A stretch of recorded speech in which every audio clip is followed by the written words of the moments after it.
they keep revolving in some shells.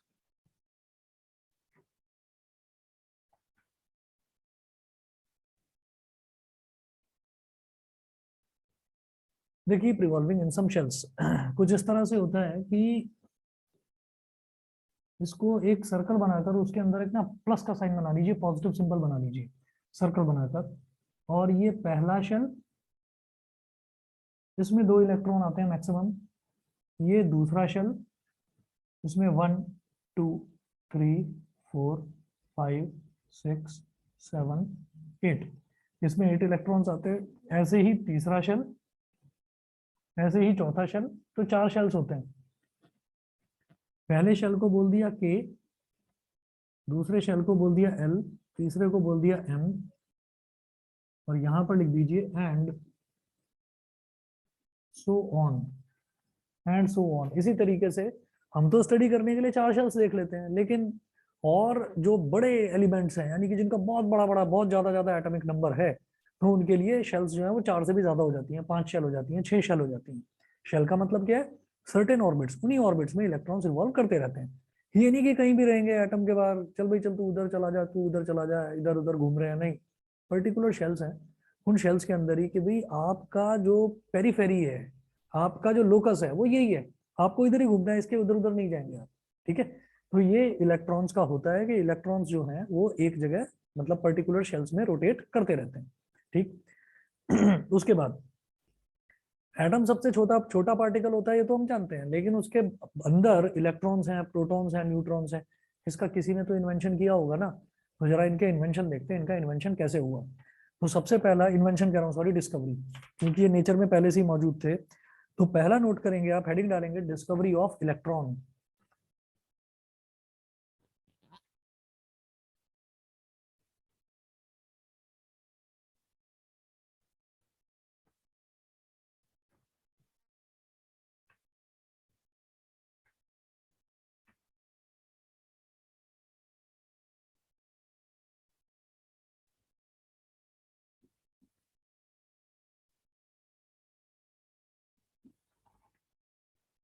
Discovery of electron.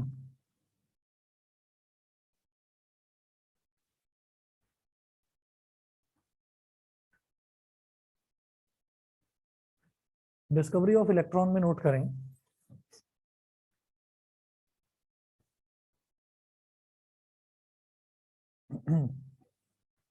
the existence of electrons in an atom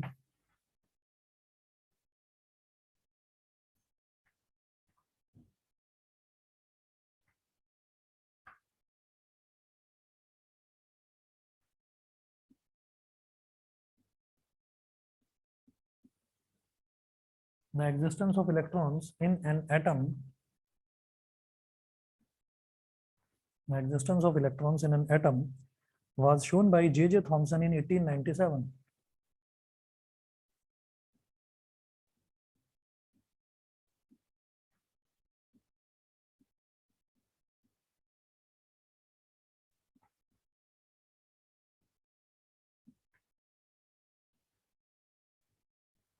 Was shown by J.J. Thomson in 1897.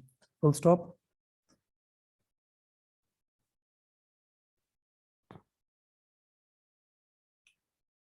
Thomson passed electricity at high voltage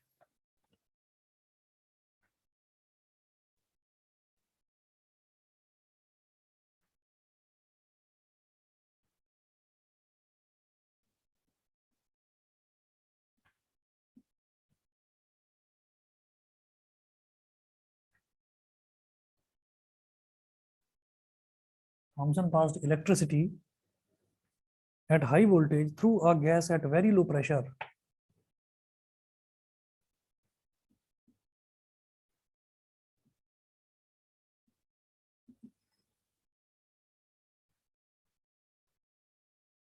Through a gas at very low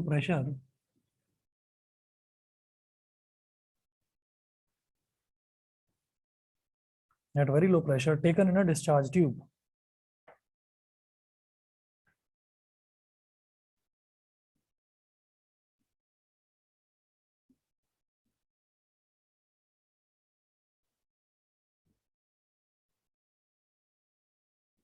taken in discharge tube.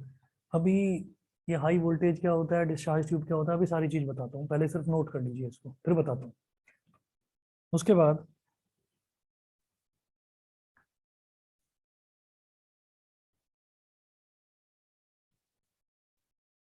Streams of minute particles, next point लिखेंगे।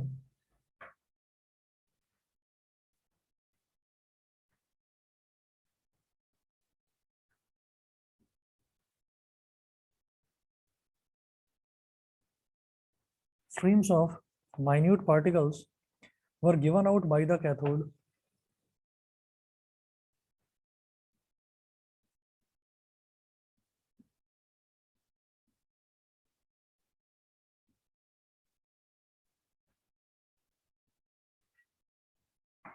Were given out by the cathode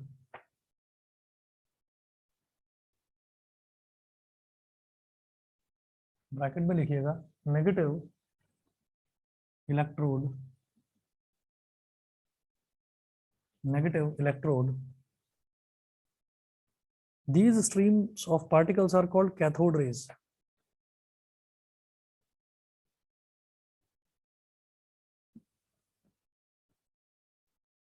These streams of particles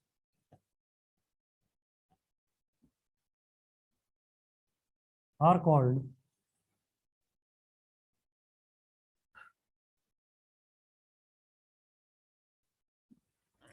cathode rays.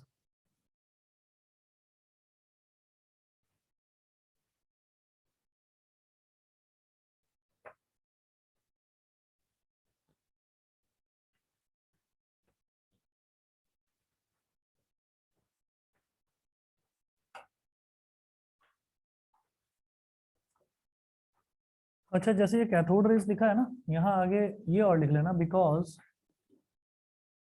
Because bracket में लिखें, because they come out of cathode, because they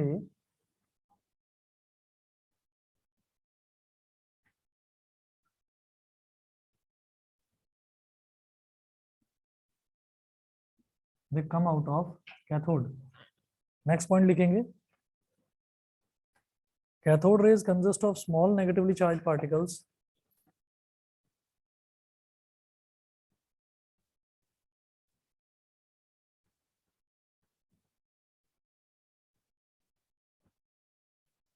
consists of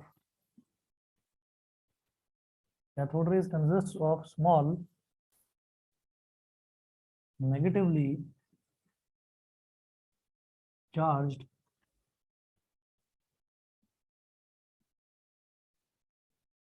small negatively charged particles called electrons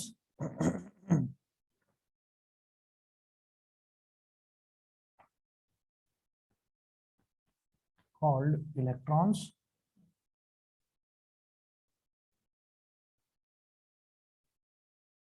underline कर लेना इसको। उसके बाद next point लिखना कि since all the gases form cathode rays,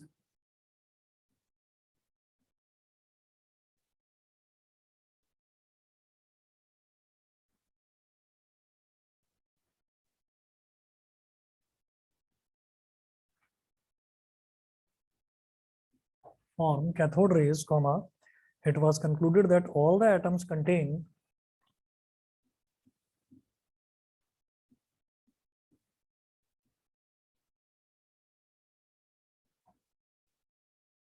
it was concluded that all the atoms contain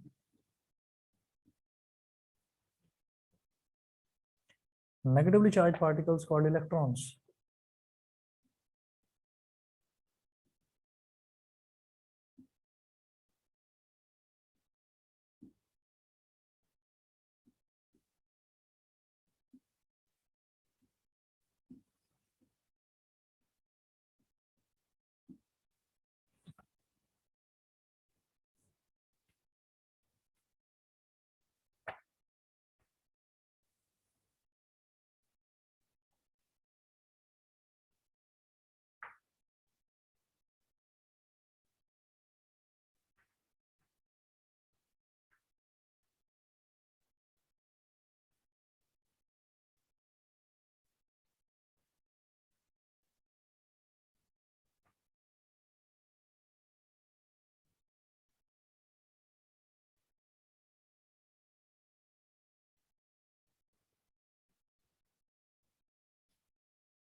ये diagram बना लीजिए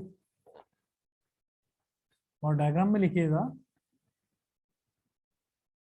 डिस्कवरी ऑफ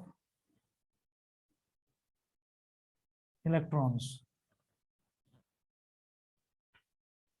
ठीक है, ब्रीफली एक चीज आपको समझाना चाहूंगा, थोड़ा थोड़ा शायद हम एटम्स एंड मॉलिक्यूल्स में भी ये चीज पढ़ चुके हैं कि कोई भी इलेक्ट्रॉन है, कोई भी सॉरी एलिमेंट है, उस एलिमेंट के आयन किस तरह के बनते हैं। कोई भी अगर एलिमेंट है हमारे पास, तो आप ये सोचिए कि अगर वो एलिमेंट इलेक्ट्रॉन डोनेट करता है तो हम ये बोल देते हैं कि वो कैटायन है, वो कैटायन बना रहा है जो इलेक्ट्रॉन डोनेट कर रहा है। ठीक है, जो कैटायन बनाता है उसको हम क्या बोल देते हैं, पॉजिटिवली चार्ज आयन, वैलेंसी इसी तरह से बोलते हैं। फॉर एग्जाम्पल, ये नोट मत करना, मैं आपको ना जो अभी दो तीन चीजें बता रहा हूँ बैक टू बैक, उन सब चीजों को हम इससे कोरिलेट करेंगे, समझना। वो सीक्वेंस एक बार में समझ में ना आए तो दूसरी बार समझना, ठीक है, आ जाएगा, सबको आ जाएगा। ठीक, देखो मैं ये कहता हूँ कि मेरे पास ना सोडियम है, अभी सिर्फ समझो, इसको नोट करने की जरूरत नहीं है, सिर्फ समझ लो, उससे फिर ये कहानी समझ में आ जाएगी और ये सारा फिर रटने की जरूरत नहीं पड़ेगी। ये जो 5-6 पॉइंट्स हैं, इनको आप स्टेप बाय स्टेप समझ लेना, बिल्कुल भी प्रॉब्लम नहीं आएगी, और ये डायग्राम बना देना। Discovery of electron, discovery of proton और डिस्कवरी ऑफ न्यूट्रॉन, ये डायरेक्टली पूछा जाता है एग्जाम में। ठीक है, तो इसको मैं रटने वाला फंडा ना बताकर आपको एक ना कहानी सी बता दूंगा, उस कहानी से आपको ये याद रहेगा। देखो, हम ये कहते हैं कि सोडियम होता है एक एलिमेंट जिसका सिंबल क्या है, Na, और सोडियम का बेटा एटॉमिक नंबर क्या होता है, 11। ठीक, जब इसका एटॉमिक नंबर 11 है, तो अगर मैं इसका इलेक्ट्रॉनिक कॉन्फ़िगरेशन करके देखूं, कॉन्फ़िगरेशन का मतलब क्या होता है, जैसे मोबाइल फोन लेने जाते हैं ना, या लैपटॉप लेने जाते हैं, भैया इसका कॉन्फ़िगरेशन तो बता दो क्या है। कॉन्फ़िगरेशन क्या है, इसकी रैम कितनी है, रोम कितनी है, इसकी एक्सटर्नल मेमोरी एक्सपेंडेबल है या नहीं है, प्रोसेसर कौन सा है, क्वालकॉम है, इंटेल है, क्या है, वो सारी चीजें आप पूछते हैं वहां पर। तो इस तरीके से कॉन्फ़िगरेशन मतलब क्या है कि किस किस चीज का बना हुआ है। फॉर एग्जांपल, हमारा कॉन्फ़िगरेशन क्या है, 2 आंखें हैं, नाक है, लिप्स हैं, दांत हैं, लिवर, किडनी और न जाने क्या क्या। ठीक, तो ये सारा क्या है, ये एक इंसान की बॉडी का कॉन्फ़िगरेशन है, तो उसकी बॉडी में क्या क्या चीजें हैं। तो ऐसे ही हम ये बोलते हैं, जैसे सोडियम है, तो सोडियम के इलेक्ट्रॉनिक कॉन्फ़िगरेशन मतलब इलेक्ट्रॉन का कॉन्फ़िगरेशन, इलेक्ट्रॉन किस तरह से डिस्ट्रीब्यूट होते हैं। तो जैसे मैंने बताया कि पहली शेल में 2 इलेक्ट्रॉन आते हैं, तो इलेक्ट्रॉन सोडियम की पहली शेल में 2 इलेक्ट्रॉन आ गए, दूसरी शेल में कितने आते हैं, 8 आते हैं, तो 8 इलेक्ट्रॉन आ गए। ठीक, और तीसरी शेल में कितने आते हैं, 1 आते हैं, तो मैंने एक इलेक्ट्रॉन जो है वो डोनेट कर दिया। तो जब डोनेट कर दिया तो ऐसे में हम ये बोलते हैं कि सोडियम की वैलेंसी होती है बेटा 1+, क्योंकि उसने एक इलेक्ट्रॉन डोनेट करा। जो डोनेट करता है वो पॉजिटिव आयन बनाता है, समझ गए, जो डोनेट करता है पॉजिटिव आयन बनाता है। ये ऑनलाइन वालों को इतना क्लियर है, बताइए। Yes sir. ठीक है, अब वापस आ जाते हैं दूसरी चीज पर, अब हम आते हैं क्लोरीन पर। तो क्लोरीन का एटॉमिक नंबर होता है 17। 17 को देखो, पहले शेल में 2 आएगा, ठीक है, दूसरे शेल में 8 आएगा, ये भी ठीक है, तीसरे शेल में हम ये कहते हैं, वैसे तो 18 आता है, लेकिन 8 इलेक्ट्रॉन होते ही ना दुनिया का कोई भी एलिमेंट है वो स्टेबल हो जाता है, और स्टेबिलिटी की ही सारी लड़ाई है, सारी लड़ाई ही स्टेबिलिटी की है। हर एटम, हर एलिमेंट स्टेबल रहना चाहता है। ठीक, तो हमने ये कहा तीसरा वाला जो शेल है उसमें भी 8 ही आ जाएगा, तो 2 और +8 10, और 10+8 18, ये तो ज्यादा हो गया, 17 था ना, तो 7 ही आएगा इसमें। तो लेकिन ये चाहता तो है ना कि लास्ट में स्टेबल होने के लिए एक इलेक्ट्रॉन और मिल जाए, तो ये एक इलेक्ट्रॉन बाहर से लेगा, और जो लेता है इलेक्ट्रॉन उसको हम बोलते हैं एनायन, तो Cl1-। ठीक, ये सारी कहानी हमको कब पता थी, ये सारी कहानी हमको तब पता थी जब जब हम ये जानते हैं कि इलेक्ट्रॉन नाम की कोई चीज होती है। यहाँ तो डिस्कवरी ऑफ इलेक्ट्रॉन, यानी कि हमको पता ही नहीं इलेक्ट्रॉन क्या है। तो इलेक्ट्रॉन्स की डिस्कवरी कैसे हुई, ये इलेक्ट्रॉन, प्रोटॉन, न्यूट्रॉन, ये इसकी डिस्कवरी होने से पहले कूलम्ब नाम का एक फिजिसिस्ट, फिजिसिस्ट मतलब जो फिजिक्स पर काम करते हैं, कूलम्ब नाम का एक फिजिसिस्ट था, उसने ये बता दिया था कि भाई दुनिया में 2 तरीके के चार्जेस होते हैं, एक पॉजिटिव चार्ज और एक नेगेटिव चार्ज, ये बता दिया था। पॉजिटिव चार्ज जो है उसको वो बोलता था कि पॉजिटिव चार्ज की वजह से अगर हम पॉजिटिव चार्ज को देखें और नेगेटिव चार्ज को देखें तो ये एक दूसरे को अट्रैक्ट करते हैं। ठीक है, तो पॉजिटिव और नेगेटिव के बीच में हमेशा एक फोर्स ऑफ अट्रैक्शन बना ही रहेगा। तो उसने ये कहा कि फिर एक काम करते हैं कि जब फोर्स ऑफ अट्रैक्शन है, तो अगर कहीं पर फोर्स लग रही है, तो force is something which is capable of moving anything, force is something which is capable of moving anything. अगर मैं फोर्स लगा रहा हूँ, तुम बैठे हुए मैं धक्का लगाऊंगा तो तुम गिरोगे ना। ठीक, तो फोर्स है, ये फोर्स ही तो है, तो फोर्स कुछ भी कर सकती है। तो उसने कहा कि भाई पॉजिटिव चार्ज होते हैं दुनिया में। अभी ये नहीं पता था कि पॉजिटिव चार्ज को कहते क्या है, बस ये पता था एक पॉजिटिव चार्ज है, एक नेगेटिव चार्ज है। अपोजिट चार्जेस हैं अट्रैक्ट करते हैं, लाइक चार्जेस हैं रिपेल करते हैं। ठीक, तो हमने उसने फिर ये कहा कि फिर ना एक काम करते हैं, जब इनके बीच में अट्रैक्शन है ही तो इनको मिलने नहीं देते, इनको मिलने नहीं देते, इनके बीच में ना गैप डाल देते हैं। उसने क्या करा, उसने इससे तो रिप्रेजेंट ये सिंबल्स हो गए, ये सिंबल्स हो गए। जैसे मान लीजिए हम किसी भी चीज को, जैसे मान लीजिए ए, तो ए का सिंबल ये है, बी का सिंबल ये है। ठीक है, ये सिंबल्स हो गए। तो ऐसे ही उसने कहा कि पॉजिटिव चार्ज का सिंबल ये हो गया और नेगेटिव का ये हो गया। इसको इधर अलग वायर से जोड़ दो, इसको अलग वायर से जोड़ दो, दोनों के बीच में गैप डाल दो।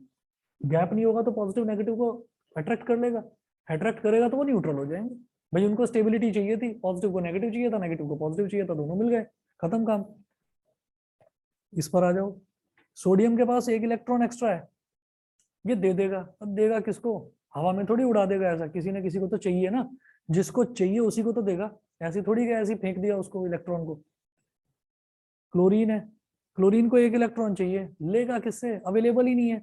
तो सोडियम और क्लोरीन में आपस में ये बात हो गई कि भाई मेरे पास एक्स्ट्रा मैं तुम्हें दे दूंगा, तुम्हारे पास का मैं तुम मेरे से ले लेना। ठीक है, दोनों भाई भाई, ठीक, दोनों की बातचीत हो गई आपस में। ठीक है, अब क्या हुआ कि दोनों भाइयों को मिलने नहीं दिया कूलम्ब ने।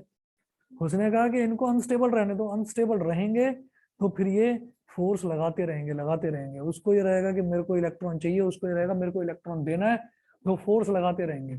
समझ रहे हो मेरी बात? ठीक, तो क्या किया गया, ये बैटरी बनाने के लिए, ये बैटरी किस तरह से बनाई गई, बैटरी बनाने के लिए क्या करा गया, इधर तो लगा दिया पॉजिटिव चार्ज को इकट्ठा करके रख दिया एक जगह, सारे पॉजिटिव चार्ज भर दिए, एक जगह सारे नेगेटिव चार्ज भर दिए, तो सारा पॉजिटिव चार्ज इधर इकट्ठा, सारा नेगेटिव चार्ज इधर इकट्ठा। तो पॉजिटिव चार्ज जहां पर सारे इकट्ठे होते हैं उसको बोल देते हैं पॉजिटिव टर्मिनल, नेगेटिव चार्ज जहां पर सारे इकट्ठे होते हैं उसको बोल देते हैं नेगेटिव टर्मिनल। ठीक है, पॉजिटिव टर्मिनल को बोलते हैं एनोड, याद रखना उल्टा है, नेगेटिव आयन को कहते हैं एनायन, लेकिन पॉजिटिव टर्मिनल को बोलते हैं एनोड, नेगेटिव टर्मिनल को बोलते हैं कैथोड। समझ गए, negative terminal cathode, positive terminal anode. अब ये एनोड और कैथोड क्या है, ये बड़े आराम से हम क्या कर सकते हैं, अपना टीवी जो घर में हम यूज करते हैं उसका रिमोट कंट्रोल जो है उसको निकाल के उसका सेल निकाल लो अंदर से, उस सेल को बैटरी ही बोलते हैं। उसका सेल निकालेंगे तो ऐसा होगा, सिलेंड्रिकल शेप होगी, पीछे से तो फ्लैट होगा या हल्का सा गड्ढा भी हो सकता है, और ऊपर से हल्का सा एक पॉइंट सा ऐसे बाहर निकल रहा होगा। ये जो है this is called positive terminal यानी कि एनोड। और जो पीछे से फ्लैट हिस्सा है या फिर हल्का सा डिप्रेशन गड्ढा सा होगा उसके अंदर हल्का सा, उसको बोल देते हैं नेगेटिव टर्मिनल। ठीक है, तो बीच में जो वो मेटल का सिलेंडर बना रखा है वो इसीलिए बना रखा है कि पॉजिटिव टर्मिनल, पॉजिटिव चार्जेस एक तरफ इकट्ठे कर दिए, नेगेटिव चार्जेस एक तरफ इकट्ठे कर दिए, इनको मिलने मत दो। तो वो मिलते किस तरीके से हैं, मिलने का तरीका क्या है, इनके बीच में तो गैप है तो पॉजिटिव और नेगेटिव तो मिलेंगे नहीं, लेकिन मिलना चाहते हैं। तो पॉजिटिव जो चार्जेस हैं वो इधर से भागते हैं, दौड़ते हैं कि मेरे को नेगेटिव के पास जाना है, ठीक है, स्टेबल होना है। नेगेटिव चार्जेस जो है, नेगेटिव चार्जेस कहते हैं कि हाँ फटाफट आ जाओ भाई इधर, हमको जरूरत है इलेक्ट्रॉन्स की, आप इलेक्ट्रॉन्स भेजो इधर से, हम कैच कर रहे हैं।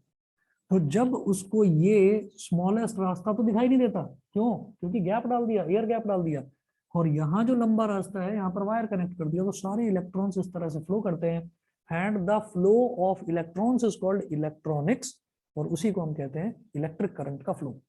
समझ गए, flow of electrons is called electronics, उसी को कहते हैं हम इलेक्ट्रिसिटी का फ्लो। इस तरह से इलेक्ट्रिसिटी फ्लो होती है, पॉजिटिव से नेगेटिव की साइड भागते हैं सारे के सारे इलेक्ट्रॉन्स। अब क्या हुआ, इसने क्या कहते हैं जे जे थॉमसन ने क्या करा, डिस्चार्ज ट्यूब ले ली। डिस्चार्ज ट्यूब क्या होती है, टेस्ट ट्यूब है ना, टेस्ट ट्यूब को पिघलाकर एक तरफ से भी बंद कर दिया, इस तरफ से ऐसे पॉइंटेड एंड कर दिया, इधर से भी बंद कर दिया, इधर एक वायर जोड़ा, इधर एक वायर जोड़ा, इसको पॉजिटिव टर्मिनल और इसको नेगेटिव टर्मिनल से जोड़ दिया। मुझे लगता है इस सारी कहानी से ये तो समझ में आ गया होगा कि पॉजिटिव टर्मिनल क्या होता है बैटरी का और नेगेटिव टर्मिनल क्या। दोबारा बताता हूँ, जहां पर सारे के सारे पॉजिटिव आयंस आपने एक जगह इकट्ठे करके डाल दिए वो कहलाएगा पॉजिटिव टर्मिनल, या उसका साइंटिफिक नेम क्या है, एनोड। समझ गए, जहां सारे के सारे नेगेटिव चार्जेस इकट्ठे करके डाल दिए उसको क्या बोलते हैं, कैथोड। ठीक, तो एनोड से कैथोड की तरफ दौड़ लगती रहती है। अब क्या है, दौड़ में लग गया ब्रेक। ब्रेक कैसे लगा, आपने बीच में ये घुसा दी डिस्चार्ज ट्यूब, कांच की बनी हुई है, इसके अंदर आपने क्या करा, वैक्यूम क्रिएट करके एक गैस भर दी, ठीक, helium, hydrogen, nitrogen, oxygen, carbon dioxide, दुनिया की कोई भी गैस भर दी इसके अंदर, ठीक है। और भरा किस चीज पर? At a very low pressure, low pressure पर। ये नहीं कि आपने इतनी गैस भर दी कि उसके पास, बेचारी के पास मूव करने की जगह ही नहीं बची अंदर, इतनी गैस भर दी। तो गैस के मॉलिक्यूल्स को थोड़ा सा रिलैक्स रहने के लिए या जगह देने के लिए आपने गैस भर दी, लेकिन कोई और गैस या एयर नहीं होगी बीच में, समझ गए। और इधर से भी एयर टाइट है, इधर से भी एयर टाइट है, पूरी तरीके से बंद है। तो अब इसका मतलब इसके अंदर गैस के मॉलिक्यूल्स हैं। फॉर एग्जांपल मैंने नाइट्रोजन गैस भर दी, इसको इधर जोड़ा एनोड से, इसको इधर जोड़ा कैथोड से, ये जो यहाँ पर एनोड बन गया, तो यहाँ पर क्या हो गया, यहाँ पर एक पॉजिटिव टर्मिनल डेवलप हो गया, समझ गए। क्यों? सारा का सारा पॉजिटिव चार्ज यहाँ इकट्ठा हो गया, तो this terminal is called anode, this terminal is called cathode. अब क्या देखा इसने, थॉमसन ने देखा कि अंदर जो गैस है, क्योंकि ट्रांसपेरेंट ट्यूब थी, तो इसने देखा कि गैस में एजिटेशन शुरू हो गई। एजिटेशन समझ रहे हैं, हलचल, बेचैनी, वाइब्रेशन। वो वाइब्रेशन चालू हो गई, और उस वाइब्रेशंस में फिर माइक्रोस्कोप से, जो माइक्रोस्कोप के हम जो हमारा इलेक्ट्रॉनिक माइक्रोस्कोप होता है, उससे देखा गया कि मूवमेंट कहाँ हो रहा है। तो उसने देखा कि यहाँ से कैथोड, मतलब यहाँ से जो है, इस टर्मिनल से कुछ पार्टिकल्स टूट टूट कर और इस तरफ जा रहे हैं ऐसे। तो फिर उसने दूसरी गैस डालकर देखी, सेम चीज, तीसरी गैस डालकर देखी, सेम चीज। तो उसने कहा इस जगह से अगर सारी की सारी चीजें यहाँ पर जा रही हैं, तो उनको हम बोल देंगे कैथोड रेज। और कैथोड रेज का ही उसने नाम दे दिया इलेक्ट्रॉन्स। कैथोड रेज को उसने नाम दे दिया इलेक्ट्रॉन्स। क्यों? क्योंकि ये सारे के सारे इस पॉजिटिव टर्मिनल की तरफ जा रहे हैं। अब उसने उसका नाम इलेक्ट्रॉन्स क्यों दिया, वो जाने के इलेक्ट्रॉन्स, क्योंकि उसके नाम में तो कहीं कुछ इलेक्ट्रॉन वगैरह आ नहीं रहा था, उसने उसको नाम दे दिया इलेक्ट्रॉन। ये जितनी भी कैथोड रेज हैं, कैथोड रेज यानी कि नेगेटिव चार्ज रेज, वो सारी की सारी इलेक्ट्रॉन्स हैं। और वो इलेक्ट्रॉन्स इस तरफ ही क्यों जा रहे हैं? क्योंकि यहाँ पर पॉजिटिव टर्मिनल इकट्ठा है, यहाँ पर एनोड है, यानी कि ये पॉजिटिव टर्मिनल यहाँ पर बना हुआ है। तो सारे के सारे इलेक्ट्रॉन्स कहाँ जाएंगे? पॉजिटिव चार्ज की तरफ, ठीक है। अभी पॉजिटिव चार्ज का नाम नहीं दिया मैंने कुछ भी, नेगेटिव चार्जेस का क्या नाम हो गया? इलेक्ट्रॉन्स। तो इस तरह से इलेक्ट्रॉन की डिस्कवरी करी थॉमसन ने। इलेक्ट्रॉन्स क्या थे? पहले से मौजूद थे इस यूनिवर्स में, पहले से मौजूद थे, लेकिन उनको स्टडी करने वाला, उनको सभी लोगों से इंट्रोड्यूस करवाने वाला जे थॉमसन था। And this thing happened in 1897। देखो, Thomson passed electricity at high voltage through a gas at very low pressure taken in a discharge tube. उसने इलेक्ट्रिसिटी पास करी। इलेक्ट्रिसिटी कैसे पास होती है? इलेक्ट्रिसिटी ऐसी पास होती है कि आप बैटरी लगा दो, वही इलेक्ट्रिसिटी पास। अगर मैं वॉच यूज कर रहा हूँ, तो वॉच में भी छोटी सी बैटरी लगी हुई है, तो इसका मतलब उसके अंदर भी इलेक्ट्रिसिटी है। मैं मोबाइल फोन यूज कर रहा हूँ, तो उसके अंदर भी बैटरी है ना, जिसको हम चार्ज करते हैं, तो इसका मतलब उसके अंदर भी इलेक्ट्रिसिटी है, समझ रहे हैं। तो इलेक्ट्रिसिटी ये नहीं है कि electricity runs only in live wires which goes through this tubelight and this fan, ऐसा नहीं होता। तो इलेक्ट्रिसिटी हर उस इक्विपमेंट में है जो हम यूज कर रहे हैं, आपकी वॉच में, आपके मोबाइल फोन में, हर चीज में, ठीक है। तो इलेक्ट्रिसिटी प्रोड्यूस करने के लिए या इलेक्ट्रिसिटी पास करने के लिए हमको सिर्फ एक बैटरी की जरूरत होती है। उसने ये पास करा, यहाँ पर सारा पॉजिटिव टर्मिनल इकट्ठा हो गया, सारे के सारे इलेक्ट्रॉन्स यहाँ से टूट टूट कर जाने लगे, जिनको कैथोड रेज दे दिया था। क्यों? सुनिए, स्ट्रीम ऑफ माइन्यूट पार्टिकल्स, बहुत छोटे छोटे particles were given out by the cathode negative electron. तो यहाँ से निकल रहे थे सारे particles. These streams of particles are called cathode rays because they come out of cathode. ये इस एरिया से निकल निकल के आ रहे हैं, तो इसलिए इनका नाम कैथोड रेज रख दिया, कैथोड की तरफ से आ रहे हैं। Cathode rays consist of small negatively charge particles called electrons.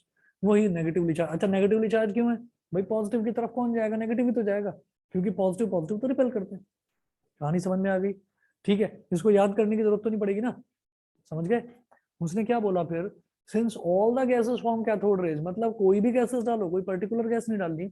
It was concluded that all the atoms contain negatively charge particles called electrons. तो उसने ये कंक्लूड कर दिया। और फिर इसकी थ्योरी को, एक्चुअल में ये कुछ थ्योरीज जो हैं वो ऐसी होती हैं कि जिनको ना धीरे धीरे धीरे धीरे आगे कोई और साइंटिस्ट पैदा हुआ, कोई और बड़ा साइंटिस्ट पैदा हुआ, और साइंटिस्ट ऐसे पैदा नहीं होते, साइंटिस्ट ना बन जाते हैं। ठीक है, मान लो आप पढ़ रहे हो, पढ़ते पढ़ते साइंस में इंटरेस्ट डेवलप होना शुरू हो गया, इंटरेस्ट इतना डेवलप होना शुरू हो गया कि ना भूख लग रही है ना प्यास लग रही है, अपना लगे पड़े हैं और पढ़ना है, नहीं नहीं मेरे को इसकी जो है जड़ तक जाना है, इसको पढ़ना है। तो इस तरह से लोग ना स्टडी करना शुरू करते हैं चीजों को, और जब स्टडी करना शुरू कर देते हैं, तो फिर वो चैलेंजिंग मोड में आ जाते हैं। चैलेंजिंग मोड ये हो जाती है कि आर डी शर्मा ने ये फॉर्मूला लिखा हुआ है यहाँ पर, ये गलत है, मैं चैलेंज करता हूँ। तो इस तरीके से, और चैलेंजिंग का एक प्लेटफॉर्म होता है जिसको हम सिस्टम इंटरनेशनल बोल देते हैं, एसआई, सुना है ना? हम कहते हैं SI unit of area is metre square. तो सिस्टम इंटरनेशनल एक प्लेटफॉर्म है, उस प्लेटफॉर्म पर बड़े बड़े साइंटिस्ट इकट्ठे होते हैं और वहां पर जाकर एक दूसरे को चैलेंज करते हैं कि तुम्हारी थ्योरी गलत है। वो कहता है कि बताओ कैसे गलत है। वो कहता है कि जी न्यूटन ने ये कहा था, वो कहता है न्यूटन ही गलत था। तो अब ये कहा जाता है कि न्यूटन को तुम गलत प्रूव कर रहे हो, करके दिखाओ। तो अगर वो प्रूव करने में सही हो जाता है तो जो उसकी थ्योरी है उस बंदे की, उस थ्योरी को बोल दिया जाता है हाइपोथेसिस। अगले 15 20 50 साल का कुछ टाइम ड्यूरेशन होता है, मुझे पता नहीं। उस टाइम ड्यूरेशन में अगर उस नए बंदे की जो थ्योरी है उसको अगर कोई गलत साबित नहीं कर पाया तो वो लॉ बन जाता है। और अगर वो लॉ कह रहा हूँ, सॉरी, वो रूल बन जाता है। और अगर अगले कुछ टाइम ड्यूरेशन होता है, अगर उसमें भी उसकी थ्योरी को कोई गलत साबित नहीं कर पाया तो फाइनली वो लॉ बन जाता है। ठीक है, तो ये होता है हाइपोथेसिस, रूल और लॉ। हाइपोथेसिस क्या है? जैसे मान लो मैं कहने लगूं, बेवकूफ बना रहे थे अब तक तो सभी लोग, ये ईस्ट नहीं है ये वेस्ट है जहां से सूरज निकल रहा है, मैं ये कहने लगूं, कोई मुझे गलत साबित ना कर पाए, तो वो हो जाएगा रूल। और उसके और कुछ टाइम बाद कोई मुझे गलत साबित ना कर पाए तो वो हो जाएगा लॉ। लेकिन इनिशियली मैं कुछ भी उल्टा सीधा बोल सकता हूँ, that is called hypothesis. Hypothesis मतलब आपने सोचा और बोल दिया बस। ठीक, तो ये समझ में आ गया इलेक्ट्रॉन्स किस तरह से हुए, यहां से टूटे यहां पर गए। हम अगला देखेंगे। ऑनलाइन वाले बच्चों को क्लियर है? बोलो, सोमिल, टिया, विधि, Yes, Yashika. sir. Yes, sir. ठीक है, अगला नोट करेंगे आप, discovery of proton.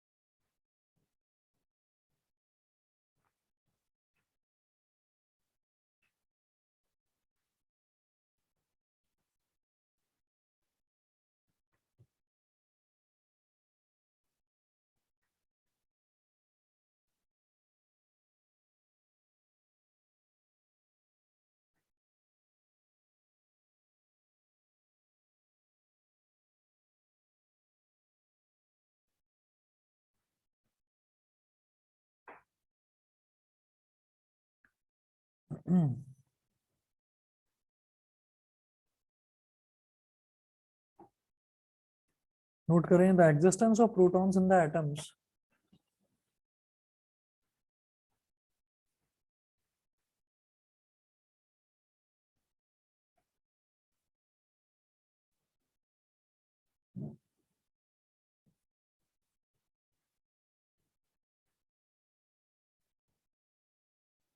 the existence of protons in the atoms was shown by E. Goldstein.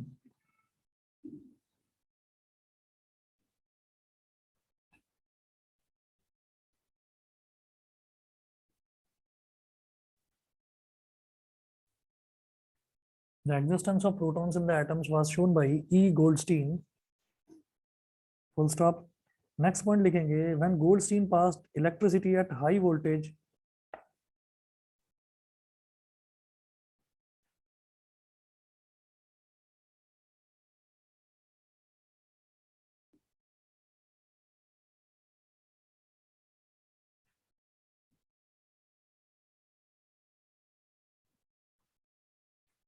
when Goldstein passed electricity at high voltage through a gas, passed electricity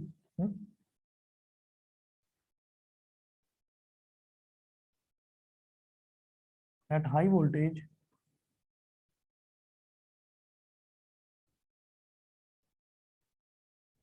through a gas, at high voltage through a gas at very low pressure,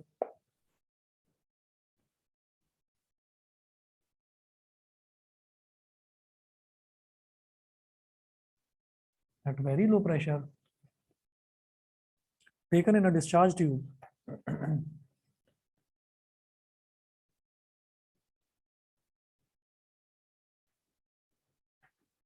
Taken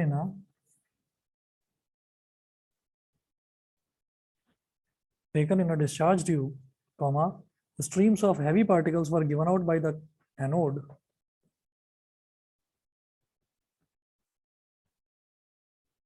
streams of heavy particles were given out by the anode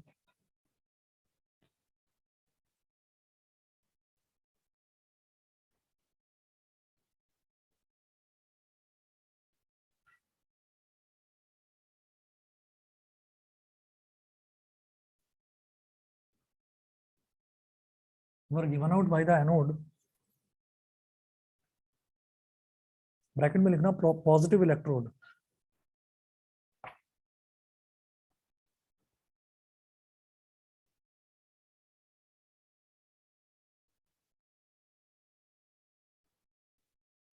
next point,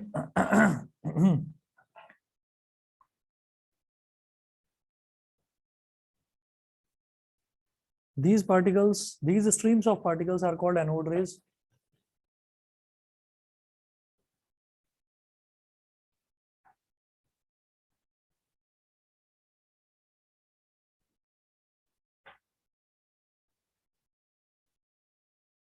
These streams of particles are called anode rays.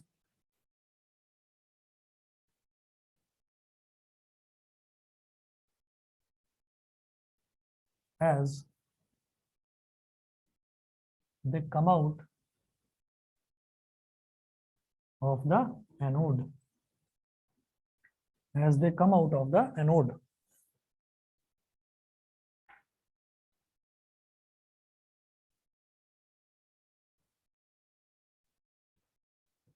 These particles are called protons.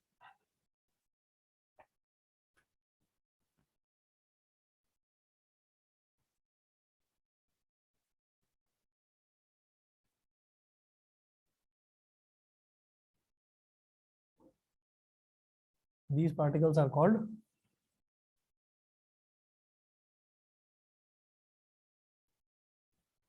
protons.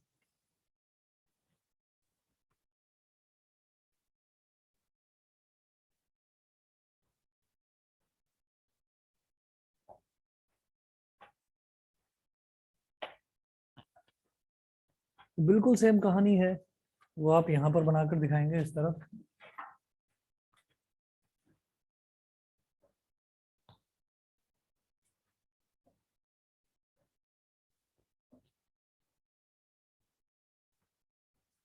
कि अगर anode में से टूटकर कोई चीज cathode की तरफ जाती है, पॉजिटिव चार्जेस अगर टूटकर जाते हैं तो फिर हम उसको प्रोटॉन्स बोल देते हैं।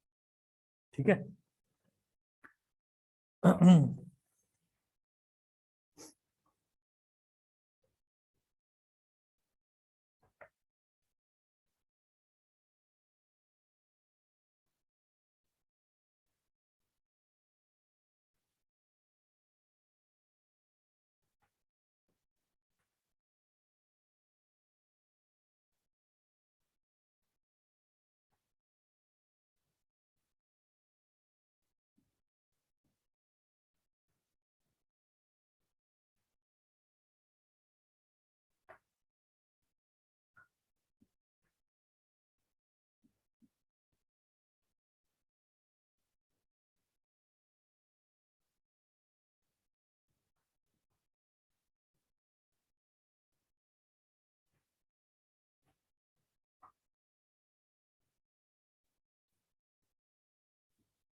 जैसे वहां पर वो पॉजिटिव की तरफ भाग रहे थे तो हमने कहा पॉजिटिव की तरफ कौन जाएगा, नेगेटिवली चार्ज पार्टिकल्स, तो नेगेटिव की तरफ कौन जाएगा, पॉजिटिवली चार्ज पार्टिकल्स। तो इसका मतलब क्या हो गया कि ये हमारा क्या है, ये जो पॉजिटिवली चार्ज पार्टिकल्स हैं जिनको जैसे यहाँ पर नेगेटिवली चार्ज पार्टिकल्स को कैथोड रेज बोल दिया था, तो जो पॉजिटिव टर्मिनल से निकल रहे हैं इनको बोलेंगे एनोड रेज, और गोल्डस्टीन ने इन एनोड रेज का नाम प्रोटॉन्स रख दिया।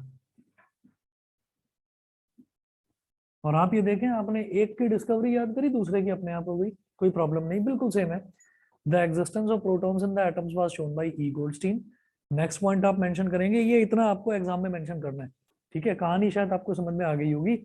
When Goldstein passed electricity at high voltage through a gas at very low pressure, high voltage पर लो प्रेशर पर कोई भी गैस लेंगे, उस गैस को आप किसी भी बैटरी से कनेक्ट करके और उसमें से इलेक्ट्रिसिटी आप पास करवा देंगे। taken in a discharge tube, streams of heavy particles were given out by the anode positive electrode. तो उसने कहा कि पॉजिटिव पार्टिकल्स भी इसी तरह से टूटकर निकलते हैं और वो नेगेटिव की तरफ जाते हैं, ठीक है। तो उनको, क्योंकि वो पॉजिटिव टर्मिनल से टूट रहे थे, यानी कि एनोड से टूट रहे थे, उनका नाम एनोड रेज दे दिया। These streams of particles are called anode rays as they come out of the anode. These particles are called protons. इन्हीं particles को protons बोल दिया गया। समझ गए? ठीक, यहाँ नोट करें, discovery of protons.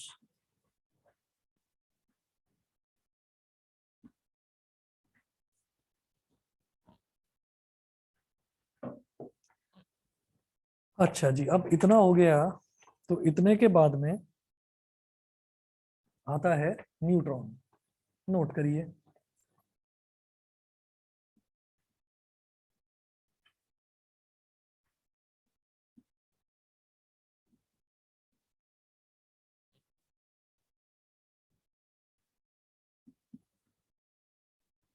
Discovery of neutron. Neutron की डिस्कवरी किस तरह से हुई?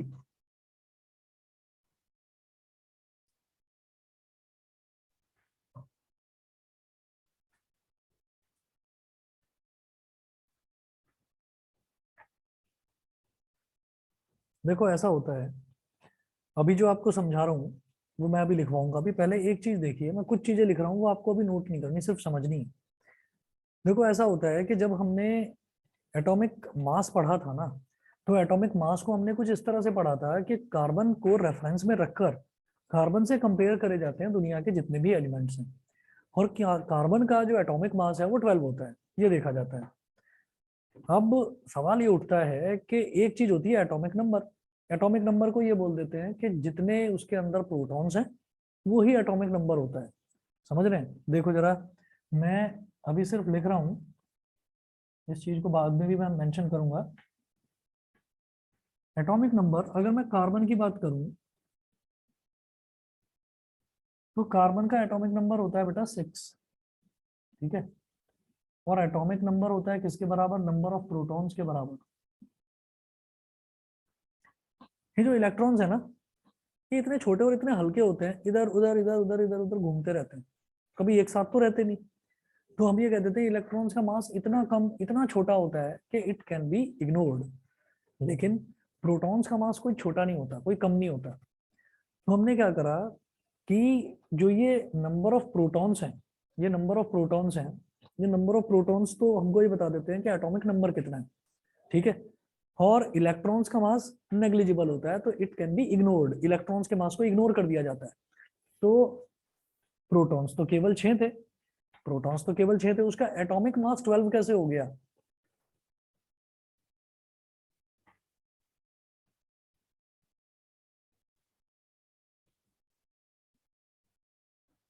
एटॉमिक मास 12 कैसे हो गया? तो ये करा गया कि एटम को मेजर करने की, एटम का जो मास है, एटम का मास जो है वो कैलकुलेट करने की, वे करने की कोशिश करी गई। तो जब एटम का मास मेजर करा गया तो ये देखा गया कि ये जो इलेक्ट्रॉन्स है ना, इलेक्ट्रॉन्स का तो एटम के मास में किसी तरीके का कोई कंट्रीब्यूशन ही नहीं है, ये इधर उधर घूमते रहते हैं। एटॉमिक नंबर में भी सिर्फ और सिर्फ प्रोटॉन्स का ही कंट्रीब्यूशन था। तो वहां पर भी हमने ये कह दिया कि अरे चलो ठीक है, नंबर ऑफ प्रोटॉन्स इसमें 6 है, तो एटॉमिक नंबर इसका 6 बोल दिया गया। एटॉमिक मास जब कैलकुलेट करा जा रहा था तो वो पता चला कि वो 12 आ रहा है। तो हमने कहा एटॉमिक नंबर तो 6 है, 6 ही प्रोटॉन्स हैं। एक प्रोटॉन में जो मास होता है, एक प्रोटॉन में जो मास होता है उसको 1 एटॉमिक यूनिट बोल देते हैं। एक प्रोटॉन में जो मास होता है उसको 1 एटॉमिक यूनिट बोल देते हैं, ठीक। तो इसमें 6 प्रोटॉन्स थे, तो 6 एटॉमिक यूनिट होना चाहिए, 12 कैसे आ रहा है? तो वो जो एक्स्ट्रा 6 है ना क्वांटिटी, वो समझ में नहीं आ रही थी किसी भी साइंटिस्ट को। नहीं आई मेरी बात समझ में? दोबारा समझिएगा। एटॉमिक नंबर, कार्बन के अंदर एटॉमिक नंबर जो कार्बन होता है, कार्बन का एटॉमिक नंबर होता है 6, ठीक है। कार्बन का एटॉमिक नंबर 6 होता है। तो फिर ये पता था हमको कि जो एटॉमिक मास यूनिट होती है जिसको हम यू बोल देते हैं, ये कार्बन का एटॉमिक मास कितना? 12 यू। ग्राम एटॉमिक मास कितना? 12 ग्राम, ये होता है। तो वो जो एक एटॉमिक यूनिट होती है वो एक प्रोटॉन में एक एटॉमिक यूनिट के बराबर होता है। एक प्रोटॉन में, एक प्रोटॉन का जो मास होता है वो 1 एटॉमिक यूनिट के बराबर होता है, 1 U के बराबर होता है। तो यहाँ तो 6 ही प्रोटॉन्स हैं, तो उसका मास 12 कैसे आ रहा है? इसी तरीके से फिर ऑक्सीजन को चेक करा गया। फिर ऑक्सीजन, ऑक्सीजन जो है, ऑक्सीजन में क्या है? फिर ऑक्सीजन का एटॉमिक नंबर 8 है, तो भाई 8 एटॉमिक यूनिट, 8 U होना चाहिए था उसका एटॉमिक मास। एटॉमिक नंबर तो 8 है क्योंकि 8 प्रोटॉन्स है। एक प्रोटॉन का एटॉमिक मास कितना होता है? 1 U के बराबर, तो 8 प्रोटॉन्स का कितना हो गया? 8 U। तो भाई फिर 16 U क्यों आ रहा है? डबल क्यों हो रहा है ये? कार्बन में भी देख रहे हैं डबल हो रहा है, ऑक्सीजन में भी डबल हो रहा है। फिर नाइट्रोजन को चेक करा, नाइट्रोजन का एटॉमिक नंबर 7, यानी कि 7 प्रोटॉन्स उसके अंदर। 7 प्रोटॉन्स हैं, एक प्रोटॉन का एक एटॉमिक यूनिट, ठीक है।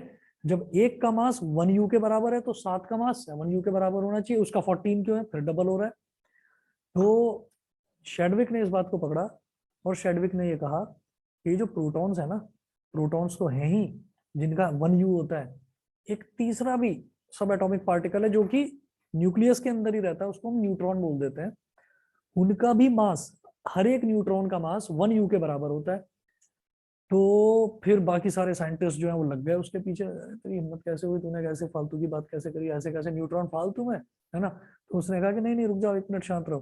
तो सब उसके पीछे ऐसे पड़ गए कि भाई ये पॉजिटिवली चार्ज है न्यूक्लियस, इसके अंदर अगर तुमने न्यूट्रॉन भी और घुसा दिया इसके अंदर तो वो पॉजिटिव चार्ज और बढ़ जाएगा, और वो जो बढ़ गया पॉजिटिव चार्ज वो उन घूमते हुए इलेक्ट्रॉन्स को तो तुरंत खींच लेगा ना अपनी तरफ, तो एटम का तो एग्जिस्टेंस ही खत्म हो जाएगा। तो चैडविक तो पागल है क्या? सबने ये बोला। तो उसने कहा नहीं नहीं मेरी बात सुन लो, ये जो न्यूट्रॉन है, इनका नाम मैंने न्यूट्रॉन दिया ही इस वजह से है कि ना ये पॉजिटिवली चार्ज है ना ये नेगेटिवली चार्ज है, ये न्यूट्रल है, ये चुपचाप पड़े रहते हैं, बस ये एटम का ना वजन बढ़ाते हैं, समझ गए? ये एटम का वजन बढ़ाते हैं, चुपचाप पड़े रहते हैं, करते कुछ नहीं है, समझ गए? तो उसने कहा कि मैंने इनको न्यूट्रॉन बोला ही इस वजह से बिकॉज दे आर न्यूट्रल, ये ना तो ये पॉजिटिवली चार्ज है ना ये नेगेटिवली चार्ज है। फिर लग गए सारे साइंटिस्ट कैसे गलत साबित करें। मजाक नहीं कर रहा मैं, बाकी बाकी में ऐसे ही हुआ था, थोड़ा बता रहा हूँ हंसी मजाक की टोन में, लेकिन एक्चुअल में यही कहानी है। तो फिर सब लग गए उसके पीछे कि भाई ये क्या बात है, ऐसे कैसे कि ये मतलब न्यूट्रॉन है। तो सब लग गए, लेकिन सबने बहुत कोशिश करी, गलत साबित नहीं कर पाए उसको। क्यों? क्योंकि उसने पहले ही कह दिया था कि इसका कोई चार्ज ही नहीं है, इसका कोई चार्ज ही नहीं है, ना ये पॉजिटिवली चार्ज है ना ये नेगेटिवली चार्ज है। तो सबको लगने लगा हम इसको स्टडी कैसे करें, तो स्टडी ही नहीं कर पाया कोई, और हर एलिमेंट पर ही एप्लीकेबल हो गया। तो सबने कहा कि हाँ इसका मतलब न्यूट्रल पार्टिकल्स भी अंदर पड़े रहते हैं और उसकी वजह से चार्ज होता है। और पता कैसे चला? न्यूक्लियर रिएक्टर में न्यूक्लियर बम्बार्डमेंट कराना पड़ा, ठीक है। जब सारे साइंटिस्ट एक हो गए, शेडविक बेचारा अकेला पड़ गया, तो न्यूक्लियर बम्बार्डमेंट कराना पड़ गया। और न्यूक्लियर बम्बार्डमेंट करा के उन्होंने कहा प्रोटॉन्स को निकाल दो बाहर, निकाल लो, फिर देखते हैं मास बचेगा या नहीं बचेगा। तो कार्बन के 6 जो प्रोटॉन्स है ना, इनको खींच के बाहर निकाल लिया। जो बचा उसका 6U ही एटॉमिक मास था। तो उन्होंने कहा भाई कोई तो ऐसी चीज है जो दिखाई नहीं दे रही है लेकिन वजन है उसमें। तब उन्होंने कहा शेडविक जी ठीक कह रहे हो आप, न्यूट्रॉन्स एग्जिस्ट करते हैं, समझ गए? समझ गए? तो इस तरह से न्यूट्रॉन्स का डिस्कवरी हुई कि न्यूट्रॉन्स के एक्स्ट्रा, जैसे कार्बन है तो कार्बन में 6 प्रोटॉन्स हैं तो 6U ही होना चाहिए था ना मास, 12U क्यों है? तो फिर उन्होंने कहा कि हाँ भाई ये जो एक्स्ट्रा 6U है, ये एक्स्ट्रा 6U ये न्यूट्रॉन्स की वजह से आ रहा है। सिमिलरली जो ऑक्सीजन है, ऑक्सीजन में भी एक्स्ट्रा, हाँ जी बस 2 मिनट, ऑक्सीजन में भी जो एक्स्ट्रा है वो उन न्यूट्रॉन्स की वजह से आ रहा है। सिमिलरली नाइट्रोजन में भी एक्स्ट्रा न्यूट्रॉन्स की वजह से आ रहा है, ठीक है। तो ये कहानी समझाई और इसको कोई गलत साबित नहीं कर पाया, हाइपोथेसिस का रूल बना और रूल का लॉ बन गया, और इस तरह से न्यूट्रॉन्स की डिस्कवरी हुई, ठीक है। अगर टाइम है तो मैं आपको नोट करवा दूं अभी, नहीं चलिए कल करते हैं इसको आगे, ठीक है। तो इन दोनों को लर्न कर लेना, डायरेक्ट क्वेश्चन बनता है इनका।